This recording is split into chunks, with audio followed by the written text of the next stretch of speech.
Hello viewers, వాకిళ్ళు వంటిల్లుకి స్వాగతం. నేను ముందు వీడియోలో సేవకు వెళ్ళానని వీడియో పోస్ట్ చేశాను కదండీ! ఆ తర్వాత మేము వెళ్ళాక మాకు డ్యూటీస్ అయితే అలాట్ చేస్తారండి. అందులో భాగంగానే నాకు టెంపుల్ డ్యూటీ కూడా పడిందండి ఒకరోజు. మీరు స్క్రీన్ పైన చూస్తున్నారు కదండీ! ఇదే టెంపుల్ డ్యూటీ పాస్ అండి. నాకు సన్నిధి డ్యూటీ పడిందండి. సన్నిధి డ్యూటీ అంటే స్వామివారి ఎదురుగుండానే మనము 6-7 గంటల వరకు సేవ చేసుకునే భాగ్యం లభిస్తుంది. నాకు ఆ అదృష్టాన్ని ఆ వెంకటేశ్వర స్వామి ప్రసాదించారండి. నేను ఒక్క క్షణం స్వామి దర్శనం అయితే చాలనుకున్న నాకు 6-7 గంటల పాటు ఆయన్ని ఎదురుగుండా నిలబడి సేవ చేసుకునే భాగ్యం కలిగిందండి నాకు. ఆ తర్వాత మాకు రెగ్యులర్ డ్యూటీస్‌లో భాగంగా 4 రోజులు వెంగమాంబలో అన్నప్రసాద కేంద్రంలో వేశారండి.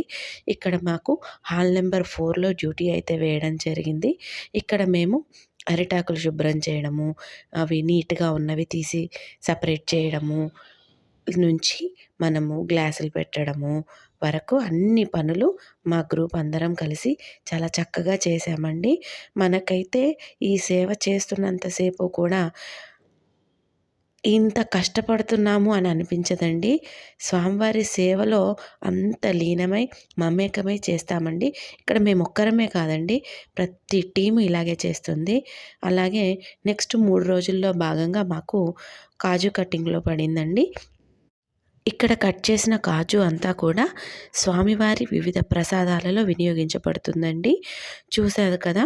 ఎంతమంది ఈ సేవలో కూడా పాల్గొంటున్నారో. ఇలా రకరకాల సేవలుంటాయండి. పువ్వులల్లడం దగ్గర నుంచి ప్రతి ఒక్క సేవ కూడా మనకు అందడం మన భాగ్యమండి. చూశారు కదా! భాషా ప్రాంతాలకు అతీతంగా నార్త్ నుంచి కూడా అండి ఎంతోమంది భక్తులు స్వామివారి సేవ చేసుకోవడానికైతే ఇక్కడికి వస్తున్నారండి. ఈ సేవ చేసుకునే అదృష్టం దక్కడం మాకు చాలా సంతోషంగా ఉందండి. ఖాళీ సమయాల్లో మేము తిరుమల కొండపై ఉన్న కొన్ని ప్రదేశాలనైతే సందర్శించుకున్నామండి. అందులో భాగంగా ముందుగా బాటగంగమ్మ తల్లి దర్శనం చేసుకొని అక్కడి నుంచి నాగతీర్థం అనే తపోవనానికి వెళ్ళామండి. ఇక్కడ చాలా ప్రశాంతంగా ఉంటుంది. చూశారు కదా! ఎంత ప్రశాంతంగా ఉందో. ఇక్కడ పుష్కరిణి కూడా ఉందండి. మీరు చూస్తున్నారు కదా! ఇదే నాగతీర్థంలో ఉండే పుష్కరిణి. ఈ పుష్కరిణిలో నీళ్లు ఎంత స్వచ్ఛంగా ఉన్నాయో, తిరుమల కొండపైన ఎక్కడ చూసినా కూడా నీరు అంత స్వచ్ఛంగా ఉంటుంది. ఇది నాగదేవత అండి. ఈ అమ్మవారిని దర్శించుకున్నామండి. ఇక్కడికి శ్వేతనాగు తెల్లవారుజామునే వస్తుందని ఒక ప్రచారం కూడా ఉందండి. ఆ తర్వాత మేము ఆల్వార్ తోటకి వెళ్ళామండి. ఈ అనంత ఆళ్వార్ గారి తోటైతే చాలా ప్రశాంతంగా ఉంటుందండి. చూశారు కదా!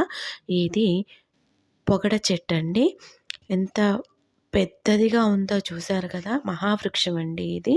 ఇక్కడ నిత్యం దీపారాధన జరుగుతూనే ఉంటుంది. ఇదే ఆనంద్ ఆళ్వార్ గారి బృందావనం అని కూడా మరొక పేరండి. ఇక్కడ కృష్ణయ్య తులసి వనంలో ఎంతో చక్కగా కొలువై ఉన్నాడు. చూశారు కదా! ఇక్కడ ఉన్న తులసి పువ్వులు అన్నీ కూడా స్వామివారి కైంకర్యానికే వెళ్తాయండి. ఆ తర్వాత ఈ స్థల పురాణం అంతా ఇక్కడ శిలాఫలక రూపంలో అయితే రాసి ఉందండి. తప్పకుండా అందరూ చదివి ఈ స్థల విశేషాన్నయితే తెలుసుకోవచ్చును. ఆ తర్వాత ఇక్కడ రామానుజ పుష్కరిణి కూడా ఉందండి. చూశారు కదా! ఈ పుష్కరిణి కూడా చాలా ప్రశాంతంగా, నిర్మలంగా ఉంది. ఆ తర్వాత మాకు ఆనంద్ ఆళ్వార్ గారి చివరి వంశస్థులైన గురువుగారిని కూడా కలిసే అవకాశం మాకు దక్కిందండి. ఆ తర్వాత మేము అక్కడ నుంచి స్వామివారి సహస్ర దీపాలంకరణ సేవలో పాల్గొన్నాము. ఇక్కడ స్వామివారు మాడ వీధులలో ఊరేగింపుగా వస్తున్నారు. చూశారు కదా! ఎంత అందంగా ఉందో. ఎంతమంది జనం ఉన్నా కూడా ఆ స్వామివారు అలా దర్శనం ఇవ్వడం అనేది చాలా గొప్ప విషయమండి. ఇది ప్రత్యక్షంగా మనం తిరుమల వెళ్ళి అక్కడ మాడ వీధుల్లో స్వామివారి ఊరేగింపులో పాల్గొని అది అనుభూతి చెందాల్సిందేనండి. మాటలతో చెప్తే మాత్రం అది కాదు.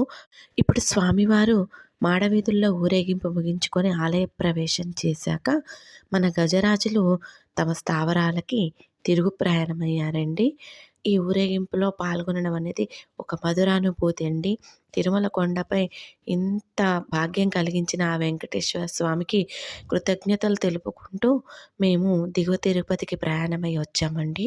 అక్కడికి వచ్చాక మేము కపిల తీర్థాన్నయితే సందర్శించుకున్నాము. ఆ తర్వాత మేము ఇస్కాన్ టెంపుల్‌కి కూడా వెళ్ళి కృష్ణ పరమాత్ముని దర్శనం చేసుకున్నాక అక్కడే కింద మ్యూజియం కూడా ఉందండి. అక్కడ 20 రూపీస్ చార్జ్ చేస్తారండి మ్యూజియంని దర్శించడానికి. మేము అలా మ్యూజియంలోకి వెళ్ళి అక్కడ ఉన్న కన్నయ్య లీలలన్నింటినీ కూడా మరొకసారి మన ముందు జరిగాయా అన్న విధంగా ఉన్న ఆ శిల్పాలనన్నిటిని చూసి మైమరిచయితే పోయామండి. తప్పకుండా అందరూ ఇస్కాన్ టెంపుల్‌కి వెళ్ళినట్లయితే ఈ మ్యూజియంని కూడా దర్శించి రండి. చాలా బావుందండి అసలు.